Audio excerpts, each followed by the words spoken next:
Muy bien, hermanos, vamos a continuar con nuestro programa. Perdón. Continuando con nuestras exposiciones, tenemos el gusto de presentarles al licenciado Marcelo Bartolini, quien nos compartirá la conferencia titulada Una aproximación desde la libertad religiosa al anuncio de la dignidad de la vida y la dignidad humana. El licenciado Marcelo es licenciado en Derecho por la Universidad La Salle, con diplomado en Derecho Mercantil por la Universidad Panamericana y diplomado en Arbitraje Comercial Internacional por la Escuela Libre de Derecho. Actualmente está cursando la maestría de Derecho Constitucional y Derechos Humanos en la Universidad Panamericana. Se ha desempeñado como abogado y consultor jurídico de varias empresas nacionales e internacionales. Durante más de 10 años, fungió como director de asuntos públicos en Early Institute, organización de la sociedad civil en la que se especializó en la incidencia en el ámbito público. Ha participado en publicaciones sobre diversos temas, entre los que destacan el derecho a la vida en México, el divorcio express, las recomendaciones de los organismos internacionales, la explotación de mujeres con fines reproductivos, la objeción de conciencia sanitaria y la libertad de expresión. A partir del mes de abril de 2019, dirige Artículo 18, que es un centro para la investigación, promoción y defensa de la libertad de pensamiento, de conciencia y de religión. Les pedimos, como en todas las conferencias, que vayan poniendo sus dudas, preguntas y o comentarios en el chat que permanecerá abierto para que el licenciado Marcelo, al final de su exposición, pueda dar respuesta a algunas de ellas. Bienvenido, licenciado Marcelo. Adelante.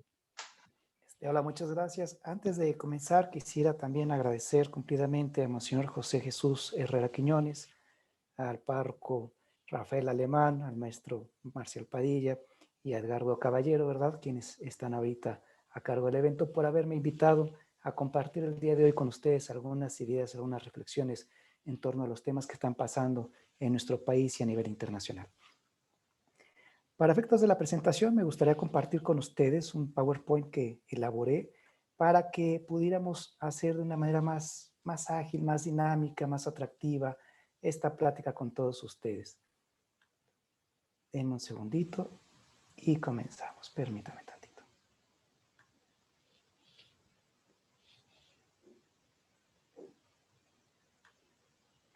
¿Sí lo alcanzan a ver bien? Okay. Sí, está bien. Sí, sí lo alcanzamos a ver. Gracias. Sí, sí se ven. Muchas gracias. Entonces, como bien decía hace un momento Edgardo, la plática que me comentaron, si podía compartir con ustedes el día de hoy, tiene que ver con una aproximación desde la libertad religiosa al anuncio de la vida y la dignidad humana. Entonces, vamos a ver cómo se interrelacionan estos tres temas de libertad religiosa, vida y dignidad humana a continuación. Para este efecto, me gustaría seguir esta secuencia y que ustedes sepan más o menos por dónde vamos a llevar el tema el día de hoy. La primera parte es una especie como de muy básico, conceptual de qué es la libertad religiosa. Después me gustaría abordar dos casos para hacer esto más gráfico, más ejemplificativo. El primero es un caso nacional. El segundo es un caso internacional para después contrastar estos casos y las emociones que generan a la luz de la encíclica Fratelli Tutti y poder cerrar con algunas conclusiones. Primero, ¿qué es la libertad religiosa?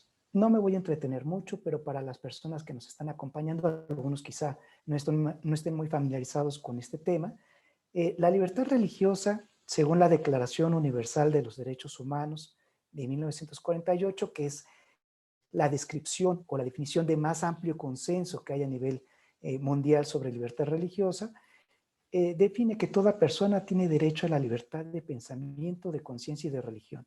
Este derecho incluye la libertad de cambiar de religión o de creencia, así como la libertad de manifestar su religión o su creencia individual o colectivamente, tanto en público como en privado, por la enseñanza, la práctica, el culto y la observancia. Hasta aquí todo parecería muy claro. Después vamos a entrar a los matices y al final vamos a cerrar con algunas ideas y reflexiones en torno a si esta libertad se está garantizando o si por el contrario se está restringiendo. Esta libertad religiosa que les platico, que se encuentra consagrada en varios tratados internacionales, entre los que destaca la Declaración Universal de Derechos Humanos, también podemos encontrarla a nivel nacional, a nivel doméstico, en el artículo 24 de la Constitución Política de los Estados Unidos, por ejemplo. Ciertamente en la Constitución hay varias limitaciones, varias restricciones al ejercicio de este derecho, pero ahí está. Y a su vez, de esta Constitución se desprende una ley de asociaciones religiosas y culto público.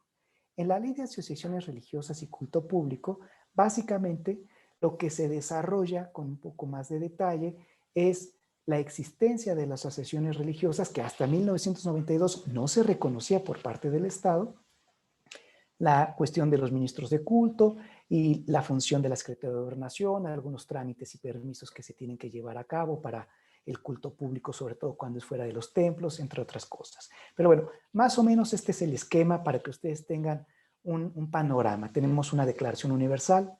En la Constitución también tenemos un artículo que protege la libertad religiosa y a su vez una ley de asociaciones religiosas y culto público que la desarrolla con más detalle.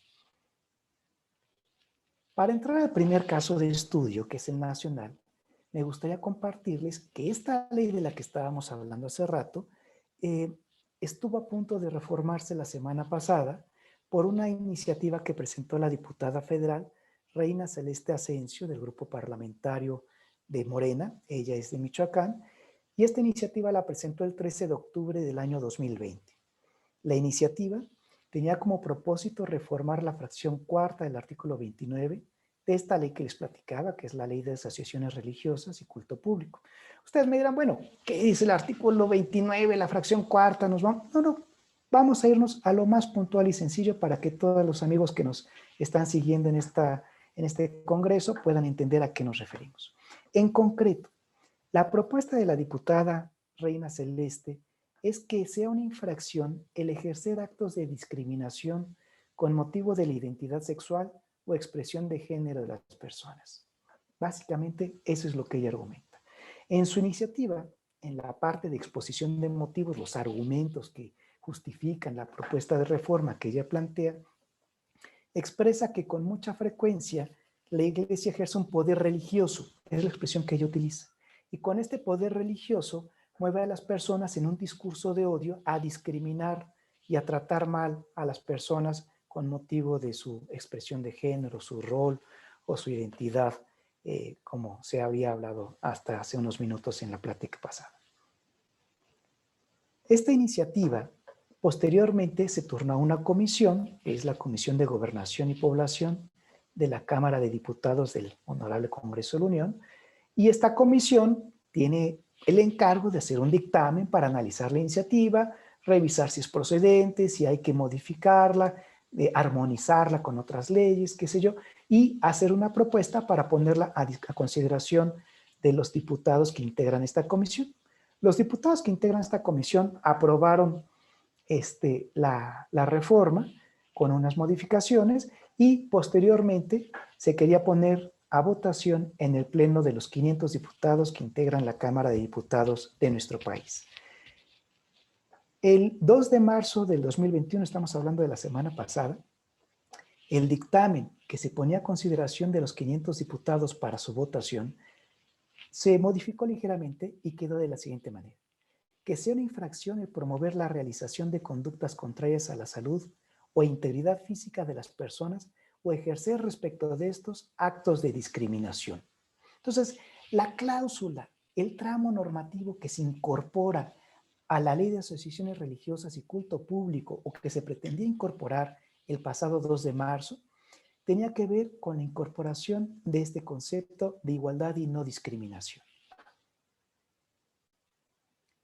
Y bueno, la pregunta sería, ¿y eso cómo afecta a la libertad religiosa? Yo quisiera hacer una pequeña pausa, romper un poquito la metodología establecida el día de hoy para el Congreso. Me gustaría escuchar si a ustedes les viene a la cabeza algunas ideas o consecuencias de incorporar en esta ley de asociaciones religiosas el concepto de igualdad y no discriminación. Las primeras que les vengan a su cabeza, no tiene que ser algo muy elaborado, esto quisiera que fuera un diálogo más fluido, una charla entre amigos.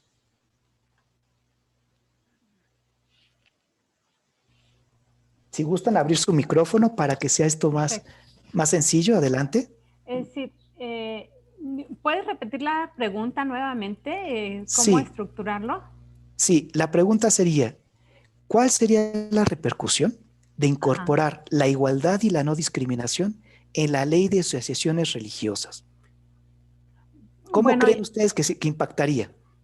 Yo no sé si sería, es decir, si ellos meten eso, yo creo que podría afectar en que pues no podemos expresar nuestra opinión en cuanto a la ideología de género o en cuanto a cualquier otra situación donde ellos se sintieran discriminados, porque entonces pues nos meterían a la cárcel, algo así, ¿o no?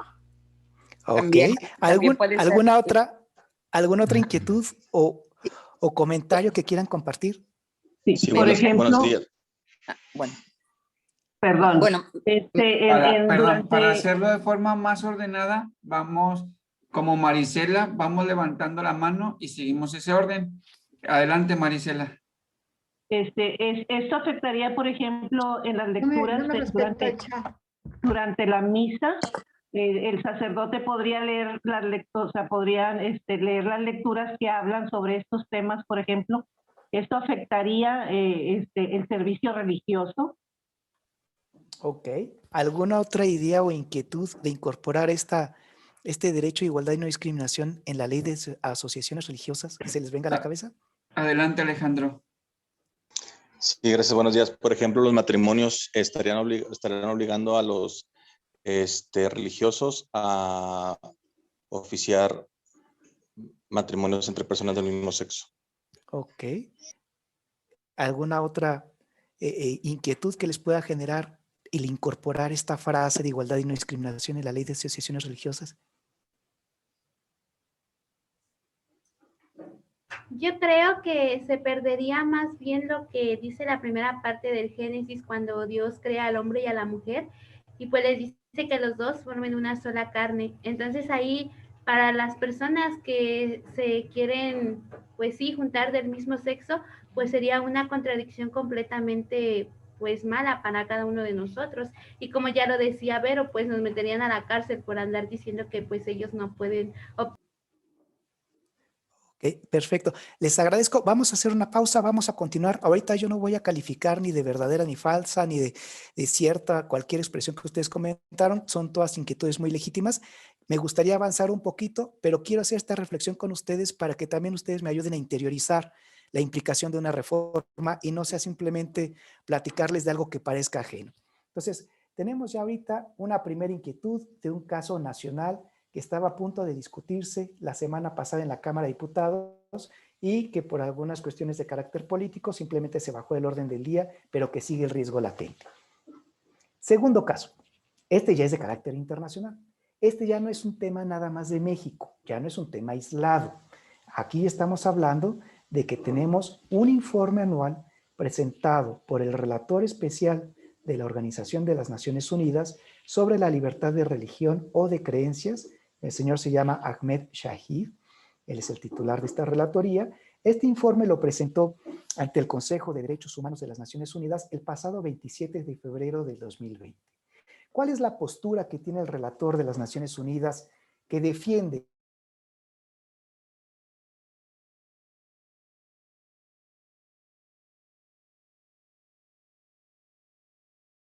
el aborto, la autonomía individual y la privacidad de las personas LGBT?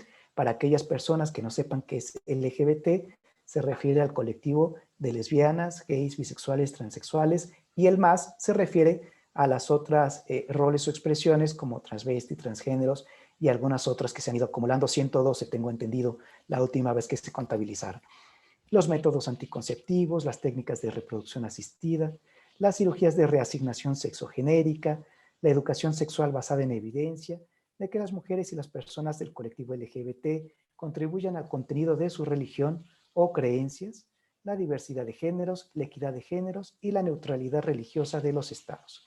Esta es la postura que él manifiesta por escrito en el informe que les platico, que se identifica con estas siglas que encuentran aquí de A/HRC/4348. ¿Cuál es el objetivo que tiene el relator especial al presentar este informe con la postura que les comparto? Creo yo que si lo analizamos podríamos concluir que son 3 objetivos principales. El primero tiene que ver con asegurar que el ejercicio de la libertad religiosa no impide el derecho a la igualdad y a la no discriminación, situación que guarda mucha simetría con el caso nacional que les platicaba hace un rato, que retoma la diputada de Michoacán para ponerlo a consideración de la Cámara de Diputados. Es el mismo concepto del derecho a la igualdad y no discriminación. El segundo objetivo es que la libertad religiosa pertenezca a los individuos y no a las religiones. El tercero es proteger el derecho de las personas a salir de una comunidad religiosa, pero también su derecho a participar en igualdad de condiciones en el proceso de definición de esa comunidad religiosa. Por lo que hace a la autonomía de las instituciones religiosas, porque obviamente se cuestionaría bajo esta perspectiva, él afirma que si bien las organizaciones religiosas tienen derecho a la autonomía en la administración de sus asuntos, dicha deferencia debe extenderse dentro de una concepción holística de los derechos humanos. Y aquí nos volvemos a preguntar, ¿y esto cómo afecta a la libertad religiosa? Y es más, aquí ya podríamos vincular de una manera más específica, más expresa, el concepto de vida y de dignidad humana. ¿Cómo podría afectarlo? Ahorita me gustaría hacer una dinámica parecida, pero creo que se nos va a ir el tiempo, entonces creo que en este segundo caso ya es un poco más evidente. Vamos a continuar y vamos a dar espacio al final para preguntas y respuestas. Cuando nosotros tenemos una reforma que se plantea en esos términos o una propuesta de un organismo internacional, como las Naciones Unidas, en donde nos comparten o nos proponen esta visión, obviamente, más de uno de los que estamos aquí presentes en este foro, podemos sentir una reacción emocional que puede ser muy distinta. A algunos se nos sube el color a la cabeza, algunas otras personas sentimos como que las manos se nos ponen frías y nos sudan, las mariposas en el estómago. Y esto es una reacción biológica, pues, que tenemos todos los animales en la naturaleza y que algunas personas han traducido como el instinto, la reacción de pelear o de huir, de atacar o de correr. Algunos ejemplos de estas reacciones primarias o muy básicas de la naturaleza humana para poder garantizar su sobrevivencia frente a un peligro, algún ataque, algún animal, podría ser, por ejemplo, en el caso del pelear, lo pongo en el color rojo para que ustedes lo identifiquen con la ira. Cuando una persona ante una actitud o frente a una amenaza toma una actitud de pelea o de lucha, muy posiblemente se va a enganchar y entonces va a optar por las descalificaciones, los insultos, lo que está muy de moda ahora en las escuelas que le llaman el bullying, ¿no? Este acoso de los compañeros, pues dándole lata, fastidiando a alguien por alguna situación en particular. El discurso de odio, que es la incitación a la violencia, las humillaciones, los golpes, la exclusión social, que es dejar fuera a algunas personas del grupo social, o la segregación, es empaquetarlos y ponerlos dentro de un gueto, como sucedía, por ejemplo, con los judíos en la Alemania nazi, o como sucede con, por ejemplo, ahorita, más actualmente, con algunos ancianos cuando los ponemos en un asilo, o cuando tenemos a un orfanato y los vamos encapsulando. Ostracismo podría ser la palabra de Michel Foucault para este tipo de fenómenos donde no se integran, sino que se agrupan en lugares distintos para que no nos molesten o no nos distraigan en nuestras actividades. Esos serían algunos ejemplos de una reacción primaria muy básica de las personas frente a un acto de amenaza o una situación de riesgo, como lo que implica una iniciativa de reforma que platicamos anteriormente, o un informe del relator especial de libertad religiosa de las Naciones Unidas. La otra reacción que también podemos presentar sería huir, escapar, correr para salvarnos. Y en esta reacción, a lo mejor no tiene que ser tan literal, Pero cuando nosotros la analizamos, vamos a encontrar rasgos en este huir que se pueden traducir en un callar a lo que se le puede denominar autocensura, un disimular para no ser rechazados, tratar o pretender de ser políticamente correctos para estar en la moda, para estar en la onda, para no ser criticados, o inclusive esconder y hasta llegar a renunciar a tus creencias en el ámbito público. Porque en México se divide de manera muy visible lo que es el ámbito privado y el ámbito público. De la casa para adentro, de la puerta para adentro, todos somos creyentes y guadalupanos. De la puerta para afuera se nos empieza a olvidar. Y cuando llegamos a la escuela, al Congreso, al gobierno, a la empresa, ese tema no entra ahí. Ese tema no es apto para discutirse en la esfera de lo público. Y cuando nosotros contrastamos estas reacciones que podemos evidenciar a lo largo de los años como reacciones muy típicas de agresiones o de inclusive de silencios, de callar, de esconder, cuando se presentan este tipo de situaciones, lo que nos propone la encíclica Fratelli Tutti, porque tenemos que analizar estas situaciones a la luz de esta encíclica, es la petición que se nos hace en este foro, lo que nos propone el Papa Francisco es ir más allá de las reacciones primarias, más allá de atacar, más allá de huir. Tenemos que madurar, asimilar estas emociones para que de manera respetuosa, con amabilidad, compasión, caridad y esperanza, podamos servir y estar disponibles. Es un salir al encuentro de las personas para tender puentes, no para destruirlos, no para agarrar a golpes a las personas que no piensan como nosotros, ni para escondernos. La metodología que propone el Papa, básicamente podríamos decir que es la escucha y el diálogo, para salir de este círculo vicioso de protesta violenta y de indiferencia egoísta. La actitud que básicamente podría englobar toda la encíclica es la fraternidad universal, sin negar la propia identidad, con el ánimo o el propósito de pensar y actuar en términos de comunidad. ¿Qué nos propone evitar el Papa Francisco a través de la encíclica Fratelli Tutti cuando nosotros tenemos este tipo de situaciones o propuestas de reforma, informes o recomendaciones por parte de los organismos internacionales? Bueno, lo que nos propone el Papa, primero, es ver a los demás no como una carga o como competidores o enemigos, sino como hermanos. Y que no promovamos nosotros las disputas y las controversias, ni las formas de agresión o de contienda. Lo que se busca es evitar la polarización. Ya estamos muy polarizados, describe el Papa en su encíclica, como para que nosotros los creyentes le sigamos echando leña al fuego. Polarizar no suma, polarizar no ayuda a ser comunidad ni a vernos como hermanos. Él también destaca que en algunos terrenos se encuentra del fanatismo y el ánimo de destrucción de los otros. El que no piensa como nosotros tiene que ser aniquilado. Se busca imponer las doctrinas propias y en ocasiones también hay un ánimo de desesperanza, de miedo y de desconfianza.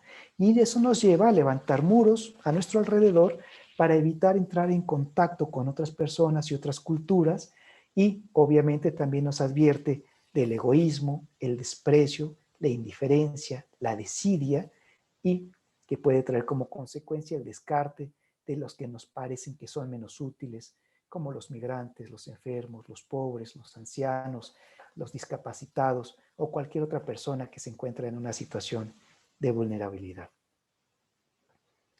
Ya dijimos qué es lo que nos dice que no debemos de hacer, pero ¿qué es entonces lo que sí debiéramos de hacer? ¿Cuál es la propuesta que nos hace el Papa Francisco a través de su encíclica Fratelli Tutti? Bueno, lo que el Papa nos propone es primero que reconozcamos la dignidad de todas las personas, no nada más de mis hermanos y de mis amigos, sino de todas las personas que están a nuestro alrededor, incluyendo aquellos que no nacieron en nuestro país, que no hablan nuestra lengua, que nacen en tradiciones o culturas distintas. Descubrir las necesidades de nuestro prójimo para acompañar, cuidar y sostener a los más débiles. El enfoque que pone el Papa Francisco, como ustedes saben, es principalmente voltear a ver de manera preferente a los pobres, a los descartados, a los migrantes, a los ancianos, a los enfermos, a las personas que viven en las periferias y a todos aquellos que sufren en lo general. Y bueno, él nos habla que de esta manera podemos comunicar el amor de Dios y construir relaciones interpersonales auténticas, que no sean destructivas, que no sean de ataque, sino que nos permitan la construcción de un proyecto común. De esta manera podríamos sostener con respeto una palabra cargada de verdad, más allá de las conveniencias personales. Y podríamos unir armoniosamente la conveniencia social, el consenso y la realidad de una verdad objetiva a través del diálogo. Hace unos minutos, antes de comenzar yo la intervención para la que me invitaron, estaba este obispo de España, y él decía que aún a pesar de que pudiéramos tener diferencias, por ejemplo, en el tema de la perspectiva o ideología de género, se puede establecer un diálogo de manera respetuosa, buscando los puntos de coincidencia y tratando de poder construir un bien común para todos. Dentro de las conclusiones, porque me gustaría dejar un espacio para las preguntas y respuestas, por eso voy un poquito rápido y ahorita me regreso, si ustedes gustan, a la iniciativa de reforma y a las recomendaciones del organismo internacional. Las conclusiones básicamente son las siguientes. Primero, la importancia de la libertad religiosa. Estoy cierto de que hay varias personas de que pues no saben que existe la libertad religiosa, y si saben que existe, no podrían decir a ciencia cierta en qué consiste o por qué es importante. Bueno, la libertad religiosa es importante por lo siguiente, porque de esta manera o a través de esta libertad en los tratados internacionales y en las leyes de nuestro país, se nos garantiza y se nos respeta el poder profesar una fe, cambiar de fe o inclusive no profesar ninguna fe. Está en todo su derecho la persona que quiera ser agnóstico o ateo conforme a la legislación positiva de nuestro país. Y esta fe la podemos manifestar en público o en privado, y también lo podemos hacer de manera individual o colectiva. Y esto trasciende a la persona, como también lo ha mencionado el Papa Francisco, en el ámbito público, en el culto público, en la educación, en la enseñanza, etc. En otros ámbitos también va a repercutir esta libertad religiosa. De ahí que si se amordaza o se censura la libertad religiosa, podría traer como consecuencia que el día de mañana no se pueda transmitir la verdad o la belleza del Evangelio por el temor a una sanción, sea esta de carácter administrativo o sea esta privativa de libertad, dependiendo de los casos, como se han planteado en diversas propuestas legislativas. De ahí la importancia de que se proteja y se respete la libertad religiosa. La libertad religiosa va a ser el vehículo para que nuestros sacerdotes, para que nuestra iglesia, nuestros diáconos, nuestras religiosas puedan manifestar con libertad cuál es el contenido y la enseñanza de Jesucristo, los dogmas de fe y las enseñanzas que encontramos en el Evangelio. Esta libertad religiosa, como pueden ustedes ver en el punto 2, guarda una estrecha relación con otras libertades y con otros derechos humanos. Podríamos pensar, por ejemplo, la libertad de expresión. Podríamos pensar la libertad de pensamiento, la libertad de conciencia, la libertad de reunión, la libertad de asociación, la objeción de conciencia, la libertad, el derecho de los padres para educar a sus hijos conforme a sus convicciones, entre otros muchos derechos. Entonces, no es un derecho aislado, sino que es un derecho que se ejerce, y al ejercerlo se involucra o se relaciona necesariamente con otros derechos y libertades, de modo que si se restringe la libertad religiosa, va a terminar repercutiendo posiblemente en la libertad de pensamiento o en la libertad de expresión o en la libertad de asociación, solamente por poner algunos ejemplos. Tercero, existe una tendencia de someter a las religiones a la lógica de la democracia participativa y deliberativa. ¿A qué me refiero con esto? Desde hace algunos años, para ser más específicos, a partir de la Segunda Guerra Mundial, cuando se vio los daños y las tragedias que dejaron el régimen nacionalsocialista en Alemania, el Holocausto, los miles de muertos judíos, de gitanos y de otras cuantas personas opositoras al régimen, se vio la necesidad de adoptar medidas políticas para evitar estos regímenes totalitarios o absolutistas. Y se encontró en la democracia que era una alternativa viable que permitía darle más estabilidad a las naciones, a sus pueblos. ¿Por qué? Porque en una democracia todos tienen una igual dignidad, todos pueden manifestar su pensamiento, sus ideas, sus opiniones, todos pueden participar de manera activa en la construcción de consensos, en la toma de decisiones, y de esta manera las decisiones son menos verticales, se hacen más horizontales y adquieren mayor legitimidad. Entonces, la democracia deliberativa y participativa, como nos los plantea Norberto Bobbio, Michelangelo Bovero, o como nos plantea Pedro Salazar aquí en la UNAM en México, o algunos otros teóricos, tiene ciertamente sus bondades. Pero este modelo, después de implantarlo o promoverlo en los estados, se ha llevado también a las relaciones de pareja entre hombre y mujer para que tengan igualdad de acceso a las oportunidades de educación, de trabajo, para votar y ser votados, para que sean corresponsables en la familia con la crianza de los hijos. Y después también se ha llevado o se pretende llevar para democratizar ya no a la pareja, sino a la familia.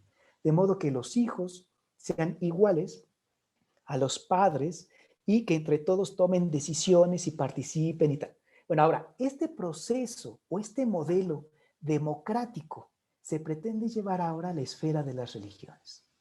Ahora, aquí hay un punto que es bastante importante. Resulta ser que la lógica de Dios es diferente de la lógica del hombre. Cuando nosotros hablamos de las tres principales religiones monoteístas del mundo, estamos pensando de, obviamente, el mundo cristiano, estamos hablando de los judíos y de los musulmanes, que atienden a una verdad revelada que tiene una tradición de cientos de años, sino que miles. Entonces, estas tradiciones, estas religiones que tienen una verdad revelada, no se pueden someter al consenso. Se los pongo de esta manera. Jesucristo, las verdades del Evangelio y los dogmas de fe no se pueden someter a la democracia participativa y deliberativa de los miembros que la integran. Porque de lo contrario, podríamos abrir una asamblea, convocar una asamblea y decir, vamos a levantar la mano para ver quiénes están de acuerdo con que solamente los hombres tengan una sola esposa. Y entonces, por mayoría de votos, podría haber muchos hombres que digan, oiga, pero yo quiero que tengamos 2 o 3 más mujeres. Y a lo mejor las mujeres dicen, bueno, pero yo estoy de acuerdo en que quiero abortar y quiero que se vote esto y se ponga a consideración de todas las personas que son mis correligionarios. Y a lo mejor otra persona dice, bueno, pero pues si ya estamos en un modelo democrático, pues yo me quiero postular para obispo. Entonces yo quiero ejercer mi derecho al voto y a ser votado. Entonces voy a iniciar mi campaña para que entonces todos ustedes vean las bondades de mi proyecto y voten por mí para obispo. ¿Y por qué no para papa? O para obispa o sacerdotisa. Y entonces incorporar el modelo democrático siempre va a tener sus bondades y sus desventajas, como cualquier otra propuesta política o filosófica, pero en el caso de las religiones puede generar otros conflictos. ¿Por qué? Porque la iglesia, el papa, los cardenales, obispos, sacerdotes y todas las personas que integran la jerarquía de la iglesia se entienden custodios de esta verdad revelada. No están facultados para modificarla a modo que satisfaga las necesidades o inquietudes de las modas o las presiones sociales o las tendencias políticas o ideológicas del momento que se vive. Los sacerdotes, los ministros de culto, su misión es transmitir la verdad de este evangelio.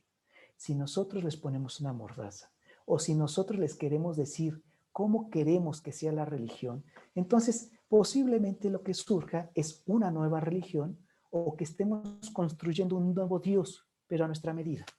Ya no es el Dios revelado, ya no es el Dios de Abraham, de Jacob, de Isaac y de todos los padres de la iglesia y de Cristo, etc. No, no, ahora va a ser un Dios hecho por los hombres. Ahora los hombres son los creadores y el Dios es la criatura. Y entonces esta criatura va a responder a las inquietudes y necesidades o intereses de las personas que lo vayan moldeando con sus manos.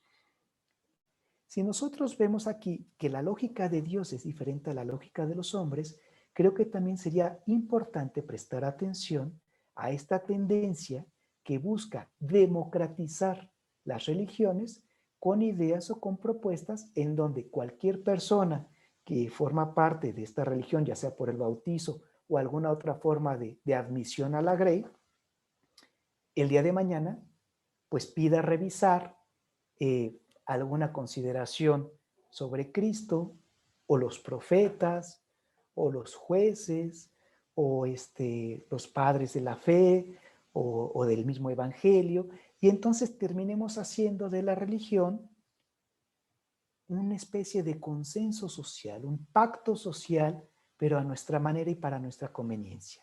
De ahí la importancia de platicar con ustedes estos dos casos, porque considero que sí podemos ser iguales, pero en la diferencia. Habrá cosas que se pueden igualar, emparejar, aplanar, que queden todas del mismo tamaño, y habrá otras cosas que no es admisible o no es viable aplanar. Y una de ellas considero que puede ser, por ejemplo, el modelo de las Fuerzas Armadas, el Ejército, la Fuerza Aérea, la Marina, la Naval, y la Iglesia o las religiones. ¿Por qué? Porque ellas corresponden a otro tipo de modelo, necesidades, funciones y realidades que inclusive escapan al ámbito de lo jurídico, de lo político y de lo meramente social. Ahora, como este tipo de propuestas pueden generar ciertamente la alerta o la alarma, una amenaza para muchas personas, porque pues, nos pueden poner de cabeza toda la tradición, toda la doctrina social de la Iglesia Católica que llevamos de 2000 años. Entonces es importante y pertinente observar y renovar nuestras actitudes respecto a las reacciones que podamos adoptar. ¿Por qué? Porque fácilmente podríamos caer en esta reacción biológica o primaria que les hablaba hace un rato, de la lucha o el escape. Entonces, no se trata de agarrar a golpes, no se trata de insultar, de descalificar o de humillar a las personas que lo proponen, pero ciertamente tampoco se trata de escondernos y de callar y de permitir que se haga con la Iglesia o con la religión o con el Evangelio lo que cualquier consenso social pueda determinar el día de mañana a modo. Y finalmente, la sexta de las conclusiones tiene que ver con una de las propuestas que hace el mismo Papa Francisco en la encíclica Fratelli Tutti que estamos analizando, que dice, sostener con respeto una palabra cargada de verdad y orientada al bien común. Esa es la propuesta del Papa. La propuesta del Papa es ir más allá de las reacciones primarias. Y entonces cuando decimos ¿qué no podemos hacer? La siguiente pregunta es ¿y entonces qué sí podemos hacer? La respuesta que nos propone el Papa es sostener con respeto palabras de verdad. Pero ojo, también la verdad puede atender a una finalidad destructiva o constructiva.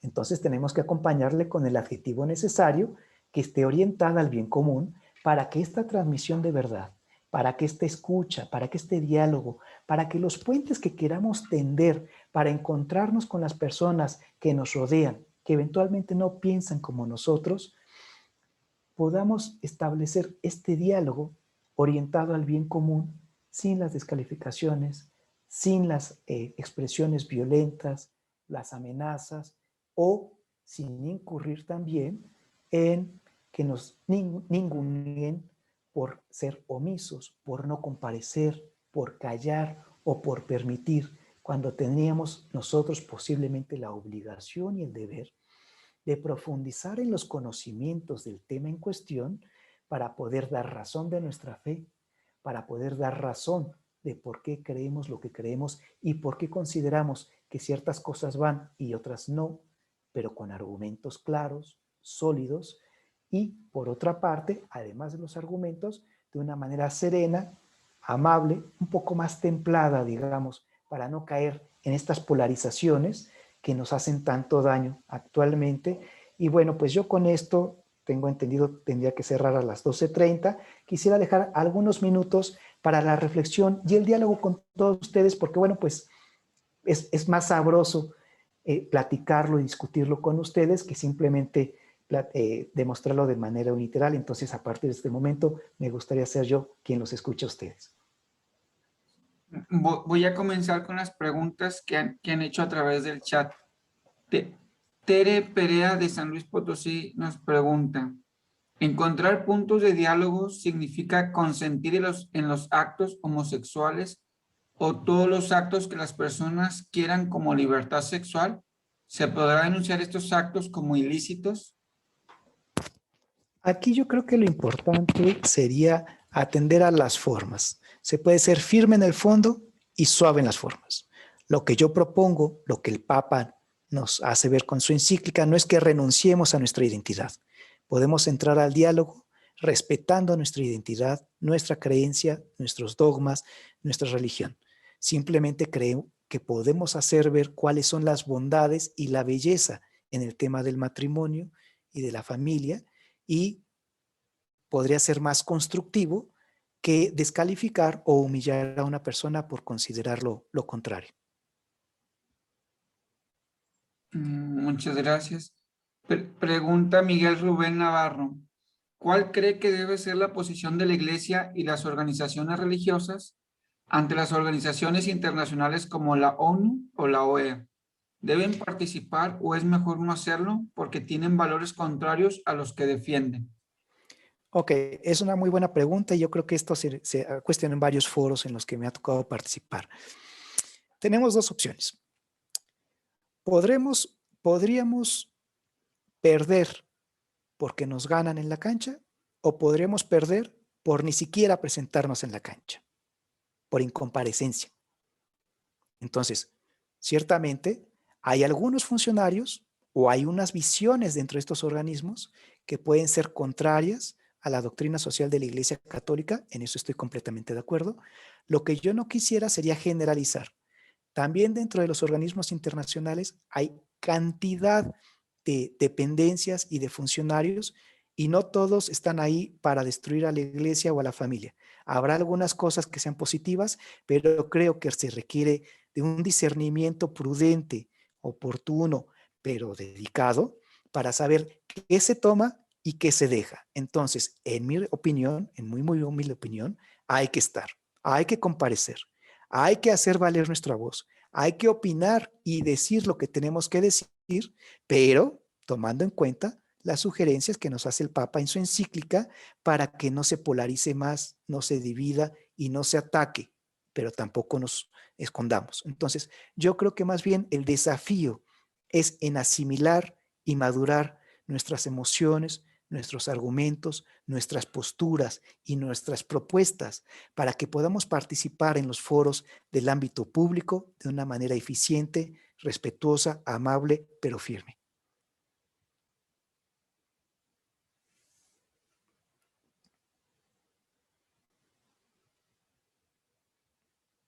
¿Alguna otra pregunta o comentario que quieran hacer? Perdón. Luz María pregunta: ¿no esconde esta estrategia un totalitarismo disfrazado de democracia? Bueno, yo no quisiera apostarle a la teoría de la conspiración. Es un tanto difícil poder comprobarla. Entonces, como soy abogado, procuro decir aquellas cosas que yo pueda probar. Entonces, si no puedo probar esta teoría de la conspiración, yo simplemente considero que sí hay una tendencia por parte de algunos organismos internacionales, no todos, de establecer estándares igualitarios. Igualar en un sentido de aplanar, que todos tengan la misma opinión, la misma concepción, la misma forma de actuar, el mismo criterio. Ese es un criterio, por ejemplo, que ha adoptado la Corte Interamericana de Derechos Humanos. Es un estándar igualador, pero por igualador es aplanador.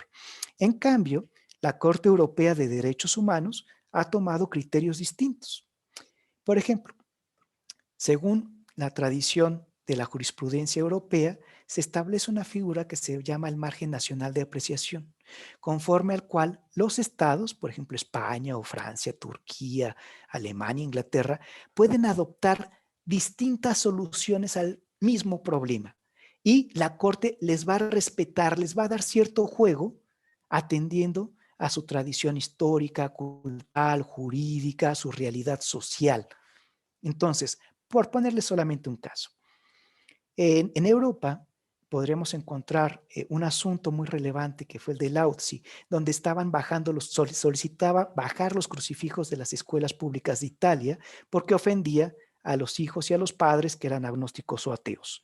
El tema llegó hasta la Corte Europea después de pasar por varias instancias nacionales, y en el caso de Lautzi, la Corte Europea, en la última de sus resoluciones, que fue el de la Gran Cámara, o sea, el Pleno de la Corte Europea de Derechos Humanos, resolvió que atendiendo a la realidad social e histórica, cultural de Italia, se podían quedar esos crucifijos porque eran parte de la cultura de Italia, no eran necesariamente un acto evangelizador por sí mismo. En cambio, en Francia, cuando se habla del velo islámico, cuando se habla en Turquía también de la vestimenta, del burka, etcétera, toma criterios distintos la Corte para darle cierto juego a los países a que adopten soluciones que sean más compatibles con sus realidades. ¿A qué me refiero? Tenemos dos visiones sobre la aplicación de estos tratados internacionales. La Corte Europea dice, vamos a proteger todos los derechos humanos de todas las personas que habitan en la región, pero hay ciertos temas en donde reconocemos abiertamente que no hay un consenso entre todas las naciones que integran este bloque y en donde debemos de ser un poco más tolerantes y dejar cierto margen para que los estados resuelvan como consideren que es mejor a sus circunstancias específicas. En el caso de la Corte Interamericana de Derechos Humanos, ellos son un poquito más de la idea de crear estándares parejos, flat, aplanados. No importa que sea Chile, no importa que sea México, Guatemala o Haití, no importa que uno haya sido colonia francesa o española o que tenga una cantidad de comunidades indígenas muy grande y que su cultura ni siquiera sepa o entienda de que hubo una revolución francesa, pero se le está imponiendo una idea, por ejemplo, de Rousseau, de Montesquieu. Entonces, según la Corte Interamericana, ellos tienen que aplicar un criterio igualitario. Pero aún dentro de las teorías sobre la igualdad, hay distintas visiones. Hay teorías que son igualitarias o aplanadoras, pero también hay teorías que dicen podemos ser iguales en la diferencia. Yo puedo ser igual a mi esposa, pero sin dejar de ser hombre y sin que ella tenga que dejar de ser mujer. Son distintas visiones. Entonces, cuando hablamos de los organismos internacionales, creo que también tendremos que irnos con un poco de cuidado para decir cuál organismo, en qué política o en qué resolución o en qué caso en particular, para que se pueda hacer un planteamiento, un análisis, un diagnóstico y una contrapropuesta que tenga un poco más de efectividad y viabilidad. Entonces, creo que por ahí podrían ir más o menos los tiros. No sé si hay alguna otra pregunta. Sí, pregunta Laura, ¿cómo se puede hablar con gente que no quiere escuchar y que actúa caprichosamente y violentamente contra nuestra religión y templos? Bueno, a ver, México tiene alrededor de 127 millones de habitantes. De estos 127 millones de habitantes, algo así como el 82% se ha declarado en el último censo como creyentes, la gran mayoría católicos y en ascenso algunas otras denominaciones cristianas. Esa es la realidad desde el punto de vista del credo de los habitantes de nuestro país. De esta composición poblacional de nuestro país, sí, efectivamente hay muchas miles de personas que salen a las marchas y que quieren llamar la atención a su reclamo o a su reivindicación a través del graffiti, de romper vidrios, generar incendios y destrozar monumentos y una serie de cosas. Posiblemente estas personas en particular que no representan a las 127 millones de personas que habitan el país, no estén en el ánimo o en el estado emocional necesario para poder entablar un diálogo en ese momento de euforia, de grito, de proclama, de romper, de gritar, de patear. Están en un estado alterado, vamos. Pero eso no significa que este número de mujeres que salen a las calles o que son muy intensas y muy activas en las redes sociales representen o sean todas las mujeres que habitan en nuestro país. En México habitan alrededor de 60 y tantos millones de mujeres, entre niñas, adolescentes, mujeres adultas y mujeres de la tercera edad. Yo estoy cierto que dentro de esos 60 y tantos millones de mujeres, no todas se identifican, no a todas corresponde esa manifestación o esas reivindicaciones. Algunas de estas reivindicaciones, cabe mencionar, creo que son muy válidas. Por ejemplo, el hecho de que estén matando o torturando mujeres como sucedía en Ciudad Juárez, con estos llamados feminicidios, me parece que sí es un asunto de seguridad pública y de derechos humanos muy relevante que se tiene que atender. Eso no justifica ni califica para que de ahí se despenalice el aborto. No hay ninguna conexión o vínculo causal, ningún nexo lógico de uno al otro. Entonces, yo lo que creo es que habría que desmenuzar y ver qué del reclamo social hay de cierto, de negligencia, de impunidad, de corrupción para atenderlos y ser diligentes, y cuáles son otras posturas que nos van a llevar a una situación más atrincherada o enconada, y en ese último momento también evaluar qué tan legítima es la propuesta y si de verdad son los 60 y tantos millones de mujeres lo que piden eso, o se trata de un colectivo que ha cooptado a nombre de representación de las 60 y tantos millones de mujeres la voz o una postura única. Yo me atrevería a pensar que no hay un solo pensamiento hegemónico en el país y que podríamos dirigirnos de muy buena gana a los otros 50 millones de personas que hay en el país, de las mujeres me estoy refiriendo. Y seguramente dentro de estos otros 50 millones de personas también hay personas de buena voluntad, dispuestas al diálogo, a la escucha y a la construcción del bien común.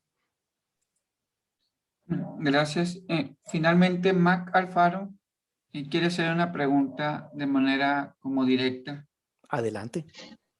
Sí, muchísimas gracias. Bueno, es una pregunta que, bueno, con base a lo que escuché hace rato, creo que se había comentado, igual y puedo estar equivocado, de que había que ver como los puntos de unión entre el lobby LGBT más y lo que nos pueda unir en términos de lobby con la iglesia, ¿no? Para poder, en ese vínculo, poder, pues, trabajar y formalizar pues esta fraternidad, ¿no? Que nos pide el Papa. Sin embargo, o sea, esto es como una opinión como personal. Pienso que no tendría que ser desde ese punto de vista, pienso yo, desde esa perspectiva. O sea, porque si hablamos de lobby, pues ya hablamos de toda una estructura bien pensada, de toda una estrategia de manipulación, pues que tiene fines distintos a la fraternidad, ¿no? E incluso que ni siquiera está a favor real de los homosexuales, ¿no? Tanto que incluso muchos homosexuales pues ni siquiera están de acuerdo con el lobby. Entonces, pienso que tendría que ser en otra dirección, sino más bien la iglesia como enfatizar, igual y yo no tengo conocimiento y sí lo haya en términos de que pues tenga un planteamiento bien estructurado de esta pastoral pues hacia los homosexuales, pero al homosexual como tal, ¿no? A las personas que tienen esta situación, y no con el lobby, porque el lobby ya representa pues toda una estructura, ¿no? Pienso yo que el diálogo tendría que ser entre pues nuestra iglesia y la estrategia que la iglesia tiene, pero con el homosexual, ¿no? Con la persona, no con la estructura del lobby. Entonces, igual y no escuché bien, pero esa es la pregunta, ¿no? Sí. ¿Debería ser con el lobby o con la persona así? En mi punto de vista es con la persona, con el homosexual, con el que ríe, llora y que incluso a veces pues solamente busca este tipo de grupos para poderse identificar, ¿no? Por sentirse comprendido. Muchas gracias y felicidades por la ponencia. Que Dios los bendiga. Muchas gracias. Mira, yo comparto la inquietud que tú planteas. Ciertamente dentro de algunos de estos colectivos, algunos feministas, algunos colectivos del LGBT, se han radicalizado. En el momento en que estos colectivos se radicalizan y no buscan el diálogo, sino quieren exigir e imponer sus demandas, sus reivindicaciones, pues ciertamente lo que pueden provocar de manera natural es la polarización de la contraparte. Mientras más se polarice el actor, más radicalizado va a ser el interlocutor. Esa es la reacción más natural. En eso estoy completamente de acuerdo contigo. Por otra parte, también coincido contigo en que una cosa es la población de personas que tienen una preferencia hacia el mismo sexo y otra cosa es que existe una especie de sindicato que ha cooptado a todo este colectivo y que dice que los representa. Ahora, por otra parte, también me parece necesario atender a que el hecho de la agenda del matrimonio entre personas del mismo sexo, la adopción conjunta y reducir a toda una persona a la simple expresión de su sexualidad se llama reduccionismo. Y el reduccionismo da lugar a las ideologías, que son visiones muy parciales, muy sesgadas, muy limitadas de la realidad. La realidad es más grande. El ser humano es más grande que la preferencia sexual o el ejercicio de esta preferencia sexual. Entonces, yo a lo que me refiero desde hace rato con este tipo de temas es ciertamente muy espinosos y que pueden llegar a alcanzar tonos estridentes cuando se quiere discutir en un foro público, es a lo siguiente. Están los temas, están los colectivos y están las poblaciones a las que ellos dicen que representan. Entonces, yo creo que tendríamos nosotros que pensar bien cuáles son nuestros argumentos. Ya no se escucha nada, se escucha muy bajo su voz. No Perdón. ¿Sí lo escuchas ya mejor? Mucho mejor. Ya, ok. Mira, me acerca el micrófono y creo que ya está. Entonces, mi propuesta sería en el sentido, yo no soy autoridad ni vocero de la iglesia o el presidente de la SEM en México para decir que tiene que ser la iglesia. Yo simplemente, como externo, puedo compartirles mi opinión.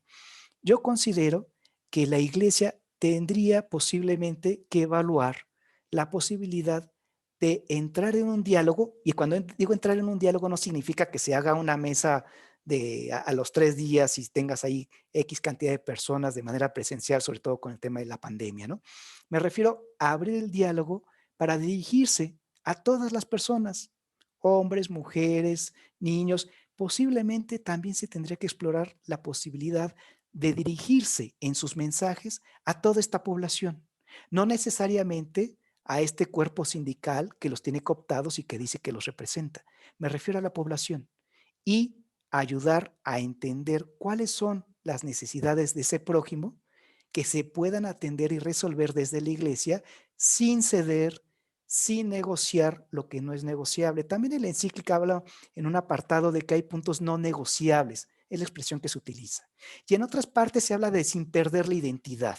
Entonces, hay algunas otras cosas que no se tratan únicamente de esa agenda que tú me dices del colectivo radical, que requieren posiblemente de atención, porque también dentro de estas personas podríamos encontrar situaciones de vulnerabilidad, de agresión, de descarte, de marginación, de pobreza, etcétera. Entonces, yo creo que la iglesia podría entrar en el diálogo y participar para ayudar a estas personas en esas necesidades en específico, sin tener que ceder o sin tener que negociar aquellos dogmas de fe o verdades que están reveladas en el Evangelio. Hace un ratito una hermana nos decía, es que desde el Génesis está que Dios ha creado a hombre y mujer. Bueno, es que eso es uno negociable para la fe católica. Entonces, pero yo creo también que ser homosexual no se reduce a la agenda lésbico-gay que nos meten mucho en las redes sociales y en la opinión pública. Yo creo que también son personas con muchas dimensiones más, con muchas necesidades más, a las cuales eventualmente la iglesia también podría dirigir algunos mensajes que no sean de odio, que no sean de humillación, que no sea para insultarlos, sino que sea para tratarlos como seres humanos. Muy bien, finalmente tenemos 3 minutos para escuchar a Patricia y la respuesta que tengan. Sí, por supuesto. Bien, mire, yo quiero preguntar cuál sería su perspectiva o sus argumentos como abogado a los casos que mencionó sin tener en cuenta la cuestión católica. Por decir, a mí me queda perfectamente claro y creo que a todos nosotros que sería muy peligroso eso para nuestra religión porque nos impediría realmente ser como Cristo nos mandó ser, ¿verdad? Pero yo creo que, como mencionaban en pláticas anteriores, si no estamos hablando de lo mismo, es muy difícil llegar a un diálogo. Entonces, si nuestros argumentos son meramente basados en nuestra religión, pues no vamos a llegar al punto. Y digo, yo soy ingeniero, la verdad yo no desconozco muchos términos, pero sí me interesaría saber cómo podríamos, como quien dice, frenar ese tipo de iniciativas sin tener que argumentar meramente con cuestiones de nuestra religión católica, que son Claro. perfectamente válidas, pero que no, a lo mejor no van a llegar al objetivo. Claro. Bueno, mira, la respuesta no te la voy a dar yo, simplemente la voy a parafrasear. Ya desde hace algunos años, la Iglesia sacó una encíclica que se llama Fides et Ratio, o sea, que hay una parte para llegar a la verdad, que es la fe, y la otra es la razón. En ese sentido, si tú puedes establecer un nivel de diálogo con tu interlocutor desde la fe, bueno, pues ya está. Se van a entender porque comparten un lenguaje común y valores y principios comunes, creencias que son iguales o similares al menos, ¿no? Cuando son otras denominaciones. Cuando la persona no comparte tu fe o está peleada con tu fe, entonces se puede intentar tender puentes de diálogo a través de la razón. Estos puentes de diálogo a través de la razón se pueden alimentar con argumentos de las áreas del conocimiento tan variadas como se te ocurran. Puede ser salud, puede ser biología, puede ser derecho, puede ser economía, sociología, matemáticas, datos, estadísticas, etcétera. Entonces, hay personas que se cierran a la fe o que están peleadas, que tienen un conflicto con la fe.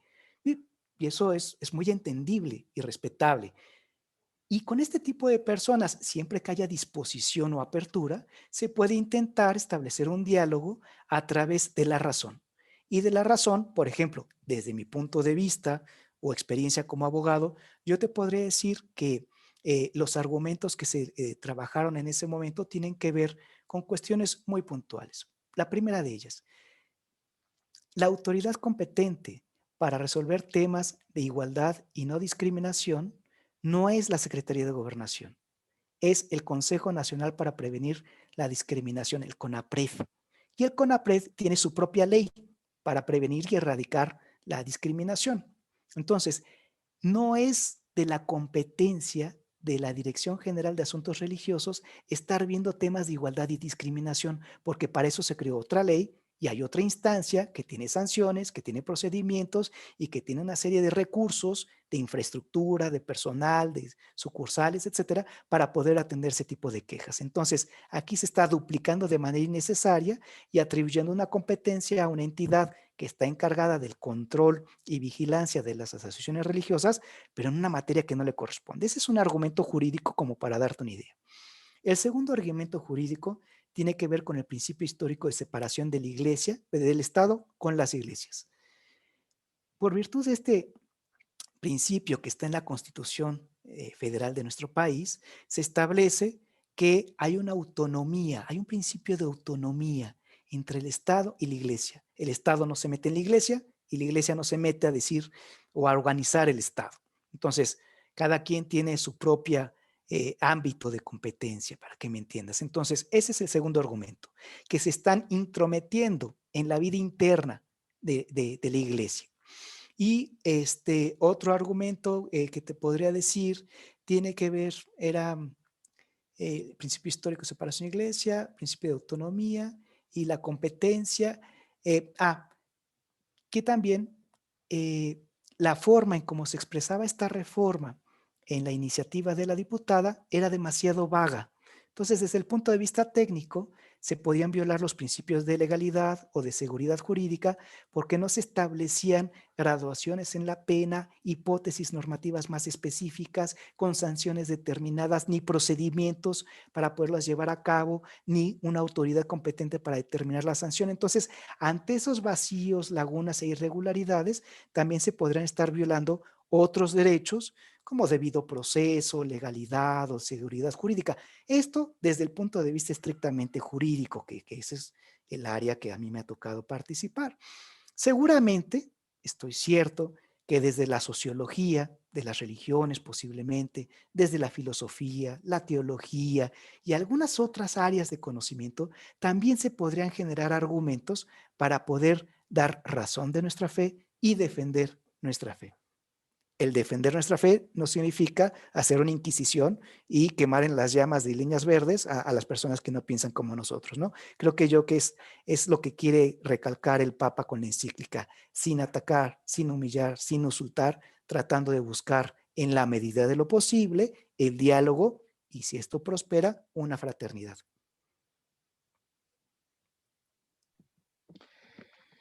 Muy bien, pues con esto terminamos la conferencia y la sesión de preguntas y respuestas.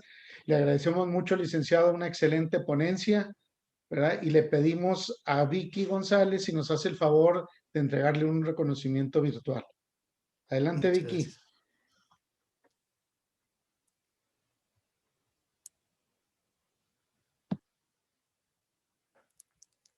Vicky, ¿podrías activar su audio, por favor?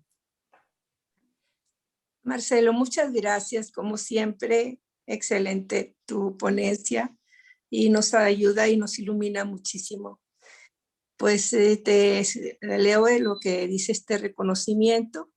La dimensión vida de la Conferencia del Episcopado Mexicano otorga el presente reconocimiento a Marcelo Bartolini por su valiosa colaboración como conferencista en el segundo Encuentro Nacional de la Pastoral de la Vida, 9, 10 y 11 de marzo 2021.